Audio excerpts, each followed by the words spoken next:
In this video, we're going to go through the maintenance log.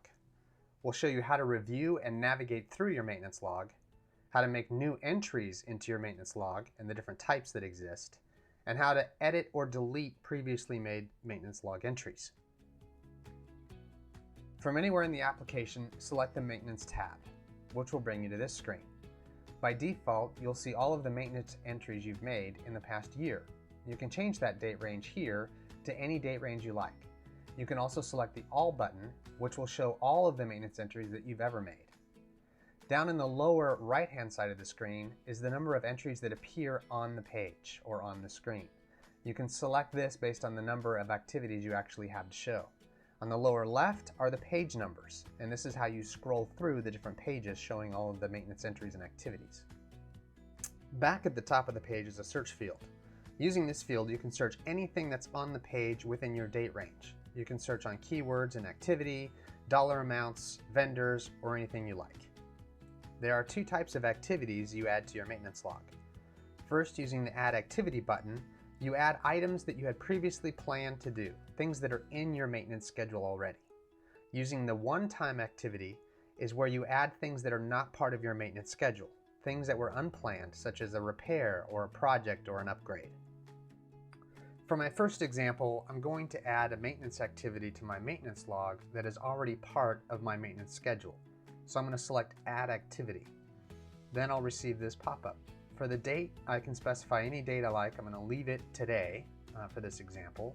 The miles for the vehicle will say was 40,500 miles, just as an example. The hours I'm going to leave blank. The hours is to be used if you're updating maintenance on a piece of equipment where you're tracking hours, such as a generator.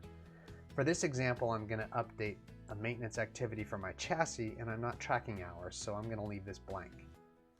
And the equipment drop-down is all of the equipment that you have previously set up, and I'm going to select chassis. And then the activity drop-down then shows all of the activities that you've set up for that specific piece of equipment. I'm going to select Inspect Hub Bearing Fluid Level on the front. The amount of money I spent, since I did it myself, I'm going to leave it as 0. In the description field, you can specify any notes that you want to keep. You can expand the field to make it easier to type in, fluid type that you use, the time it took you, whatever you want to add into it as far as notes, you can put that there. For expense type, if you happen to be tracking some of your RV expenses as part of a business expense, you can specify that here, which will make it much easier later at tax time and such. Vendor, you can specify any previous vendor you have set up that performed the maintenance. In this instance, I'm going to say it was me.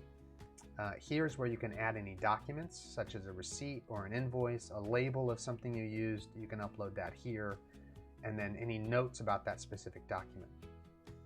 Now at the bottom, you have two options to save. If I select just save, it will close the window, save the entry, and put me back at the maintenance log. If I hit save and add another, what it will do is if I've performed multiple activities on the same day, then it will save the activity, but then leave the date and miles up at the top so I don't have to retype those. So now I can make a new entry. For this example of the second entry, I'm going to do it for my generator. So I'm going to put in 200 hours, which were the number of hours on my generator at the time of this maintenance. I'm going to select generator. The activity, I changed the oil. The amount was, let's say, was $50 for my oil and filter. Any notes that I want to put in, I'll leave it as a personal expense. I did it myself, and I don't have any documents to upload, and then hit save. And now you can see those two entries are here at the top of my maintenance log. The next thing to show you is adding a one-time activity. When the pop-up appears, you'll notice the main difference is the activity field is no longer a drop-down. And that's because we're adding an activity that is not in our maintenance schedule. So you select any of the equipment you've previously defined, and then simply type in the activity you performed. All of the other fields are filled in as previously demonstrated. As far as editing any of the entries, you simply click on one of the entries in the log, and you'll see the same pop-up window you used to enter it. You can change any of the fields or delete the entire entry using the lower left button here. We hope this has been helpful. As always, if you have any questions, comments, or concerns, we would love to hear from you.